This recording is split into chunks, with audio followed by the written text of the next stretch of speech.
The people of this nation have spoken. They've delivered us a clear victory. I sought this office to restore the soul of America, to rebuild the backbone of this nation, the middle class, and to make America respected around the world again. This is the time to heal in America. Il y a 3 ans, jour pour jour, le 3 novembre, c'était un mardi là, aux États-Unis, là c'est le 3 novembre, que des millions d'Américains, une majorité d'Américains votaient pour Joe Biden, vote qui devait se traduire par la suite par le vote du collège électoral. Et ce n'est que le 7 novembre, vous venez de l'entendre, que Joe Biden a pu être déclaré vainqueur. Mais qui aurait pu croire que depuis ce temps-là, il y a un ancien président, que l'élection a été volée, qu'il y a des poursuites, qu'il y a encore des gens, des millions d'Américains qui croient que cette élection-là a été volée, que Trump est le vrai président. Alors, que penser d'un match revanche qui s'annonce peut-être pour dans un an? Alors, 2 invités un peu pour faire ce bilan, pour souligner cet anniversaire au fond. Puis c'est un peu une façon pour nous, Azeb et Amélie, de se dire qu'on va avoir une année bien chargée par l'actualité américaine. Donc, Azeb Waldegorgis à Washington et Amélie Escobar à Montréal. Bonsoir à toutes les deux. On vous a demandé de participer à un petit exercice tout simple au fond. Le meilleur coup de Joe Biden, Azeb? Bah écoutez, il y en a plusieurs. Hein. Il y a tous ces projets de loi qu'il a réussi sur l'infrastructure. Il faut se souvenir quand même qu'il est devenu président pendant la pandémie.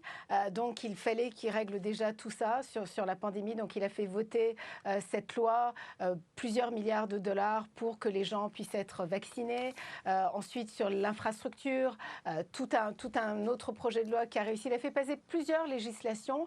Et c'était quand même la première fois qu'un président des États-Unis, depuis très longtemps, malgré le fait qu'il n'ait pas une très très grosse majorité, que ce soit à la Chambre des représentants et au Sénat, ait réussi quand même à faire passer ces projets de loi les 2 premières années là, de son mandat. Donc il a réussi vraiment des bons coups là-dessus, si je peux m'exprimer ainsi. Également sur le mariage pour tous, il y a des choses qu'il a moins bien réussi, mais je vous dirais que les 2 premières années, même les 100 premiers jours, étaient quand même une très grande réussite pour Joe Biden. C'est un gros changement après Trump. Amélie, les bons coups pour vous de Joe Biden qu'on aurait pu oublier? C'était réparer essentiellement dans un premier temps les mauvais coups de Donald Trump. On sait que dans les jours qui ont précédé son entrée en fonction, il a remis les États-Unis sur la scène internationale. Il est revenu sur les accords de Paris.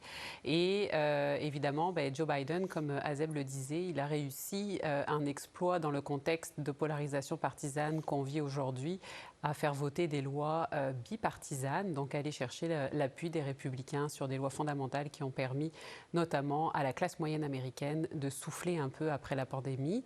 Il y a eu aussi, évidemment, comme l'a mentionné Azeb, la loi sur les infrastructures, qui sont des investissements majeurs pour permettre justement la modernité et la modernisation des infrastructures américaines dans un contexte de changement climatique, de repenser l'industrie automobile, tout ça, on a pu en voir des exemples. Donc, il y a eu quand même une bonne année et demie de bilan intéressant pour l'administration Biden. Et les armes à feu aussi. Et les armes à feu. Absolument, une loi qui a été votée, qui n'est pas aussi avant-gardiste qu'on le souhaiterait, mais dans le cadre d'une coalition bipartisane, c'était quand même une avancée significative de se dire qu'il y a quand même un effort d'aller chercher un contrôle plus dur sur les antécédents de santé mentale là, chez les 18 ans et 21 ans. Et c'est ça. Donc, c'est quand même une loi significative. Et sur la scène internationale, Amélie a souligné les retours des accords de Paris, mais il y a eu l'OTAN, il y a eu des bons coups sur la scène internationale, Azeb? Oui, alors évidemment, il faut souligner quand même qu'il y a 2 guerres là en 3 ans finalement. Il y a évidemment la guerre en Ukraine, l'invasion russe, et il a réussi, et c'était un peu son souhait en fait de ramener les États-Unis sur la scène internationale, que ce soit les accords de Paris sur les changements climatiques ou même sur le nucléaire en Iran. Et puis évidemment, quand il y a eu la guerre en Ukraine, il a réussi si vous voulez, à réaligner l'OTAN, à vraiment ramener l'OTAN, à unifier l'OTAN, si vous voulez, contre la Russie, alors que Donald Trump était plutôt en train de se dissocier de l'OTAN, si vous voulez. Donc il a quand même réussi un coup de maître à ce moment-là pour l'Ukraine, avoir une espèce d'unité, une solidarité internationale des pays d'Europe, les États-Unis, le Canada.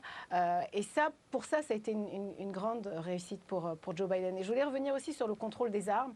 Il avait réussi quand même les restrictions, c'est-à-dire vérifier les antécédents judiciaires, vérifier si une personne est jugée dangereuse, est-ce qu'elle peut acheter une arme ou pas, le drapeau rouge. Donc, les démocrates et les républicains ne s'entendent pas du tout sur cette question-là. Et ce contrôle-là, ces restrictions-là, c'était après la tuerie à Uvalde où il y a eu des enfants qui sont morts, également celle de Buffalo qui avait fait 10 morts, où c'était un jeune de 18 ans, suprémaciste blanc, qui avait tué vraiment 10 personnes afro-américaines. Et c'est après ça qu'il y avait vraiment une entente.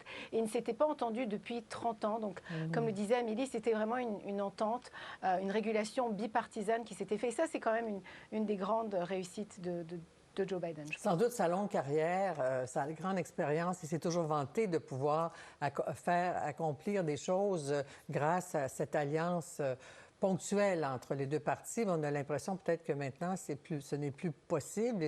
Il a quand même fait son mandat avec sous l'ombre de tous ces débats sur le vol ou pas de l'élection.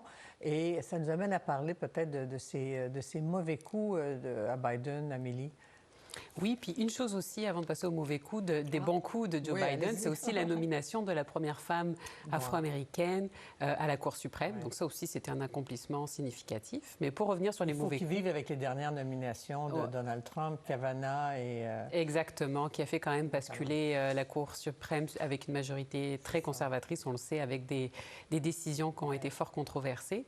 Et sur les mauvais coups, on se rappellera évidemment de la sortie des troupes américaines en Afghanistan, qui a été quand même une grosse débâcle, qui s'est fait dans l'urgence avec un manque de planification évident, avec un attentat à la bombe qui a causé la vie de 13 soldats. Donc ça a été très, très, très critiqué, avec un retour des talibans au pouvoir très, très rapidement. Donc c'est un souvenir malheureusement très, très pénible pour l'administration Biden.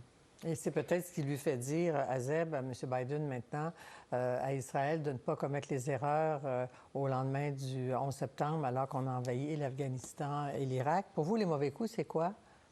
Je pense qu'Amélie, c'est sûr que la débâcle en Afghanistan, c'est assez incroyable. Surtout qu'il avait été averti par le général Milley, qui avait dit, écoutez, si on quitte l'Afghanistan, on aura déjà vraiment gaspillé notre temps, on va peut-être tout perdre. Et puis surtout, les talibans vont revenir au pouvoir. Donc il y a eu beaucoup de débats entre lui, Anthony Blinken, Jake Sullivan, à savoir s'il fallait laisser des troupes et s'il fallait laisser 2500 soldats ou pas. Et finalement, la décision a été de sortir de l'Afghanistan. Et Joe Biden, au départ, voulait que ce soit le 11 septembre 2021, 20 ans exactement après le 11 septembre, justement. Et finalement, Milley ne voulait pas. Il a dit non, il fait écoutez, cette date, c'est vraiment une date sacrée. Donc ils l'ont fait une semaine avant. Ils l'ont fait le 31 août. Un autre mauvais coup, je dirais, enfin en tout cas c'était pas très bien, c'était sa relation avec Mohammed Ben Salman, le prince héritier d'Arabie Saoudite. Alors vous vous souvenez, le journaliste du Washington Post qui avait été retrouvé mort au consulat turc, en Turquie, pardon, et Joe Biden avait dit qu'en fait c'était un État paria. Pendant toute sa campagne électorale, il avait dit que voilà, il avait vraiment mis à l'écart Mohammed Ben Salman. De 2018 à 2021-22, finalement, il l'a rencontré en 2022. Puis il y a eu cette fameuse rencontre où ils se sont pas serré la main, mais c'était ce qu'on appelle aux États-Unis un fist bump. C'était aussi un peu pendant la Covid, mais en tout cas.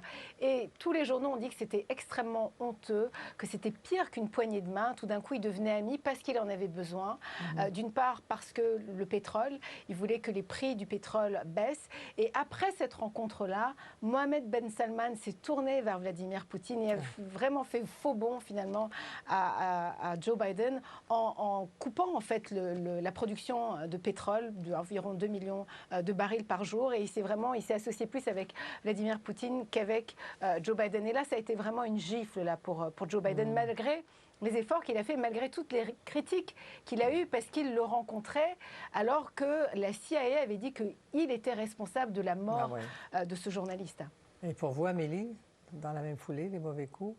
Dans les mauvais coups, sur le plan intérieur, on se rappellera aussi de la gestion des documents confidentiels dans son garage pendant une période assez controversée pour Donald Trump sur le même sujet et que les démocrates critiquaient ouvertement. Et on s'est rendu compte par la suite que Joe Biden avait lui aussi des documents classifiés. Oui, c'est ça. Exactement, mais qu'il a remis, évidemment, il a collaboré avec les autorités pour la remise des documents, mais ça a quand même fait tache d'huile sur sa présidence, évidemment. Puis évidemment, il y a l'immigration. Toutes les deux, là, vous êtes en mesure de de confirmer que c'est un dossier presque impossible à gérer, Azeb. Oui, oui, pour avoir été à la frontière à plusieurs reprises, à la frontière mexicaine, il y a vraiment des flots, des personnes qui arrivent et démocrates et républicains s'entendent aujourd'hui pour dire qu'il y a vraiment un problème avec l'immigration, qu'ils n'ont pas vraiment réformé le système depuis une trentaine d'années, que c'est un système qui doit être réformé. Et Joe Biden, quand il est arrivé au pouvoir, il a dit qu'il va traiter les migrants de manière beaucoup plus humaine que Donald Trump. Et puis on se rend compte aujourd'hui, bon, ils ne sont pas en cage, enfin c'était terrible durant les années de Trump, mais les migrants, aujourd'hui, les Vénézuéliens qui rentrent aux États-Unis, s'ils rentrent, ils sont renvoyés dans leur pays au Venezuela. Et puis on a vu aussi les images des Haïtiens qui essaient de traverser la frontière à Del Rio, où on se souvient de cette image de ce policier avec un lasso qui leur disait de quitter. Ça, et puis ça, c'était quand même sous l'administration de Joe Biden. Il s'est énormément excusé par la suite, mais c'est un problème qui n'est toujours pas réglé. Là. Je lancerai l'idée que le cycle électoral va commencer dès le retour de Noël, le retour des fêtes. Là, la campagne est quand même commencée. On met de l'avant Kamala Harris. Son bilan à elle?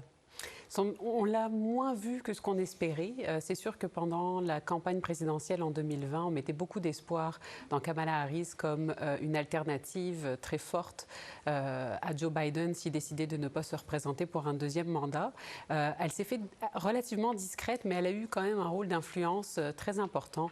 Elle a eu des dossiers, elle est porte-parole de l'administration sur des dossiers très importants. On a parlé de l'immigration, on a parlé de l'éducation aussi.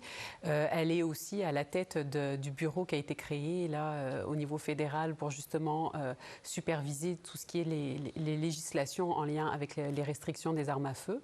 Donc, elle a quand même un rôle important. Et puis, c'était la voix aussi décisionnelle au Congrès lorsqu'il était question de faire basculer les projets de loi en faveur de l'administration. Donc, elle a quand même eu un rôle très important. Ouais. Et pourtant, ce rôle-là n'est pas reconnu. Azeb, elle est très impopulaire.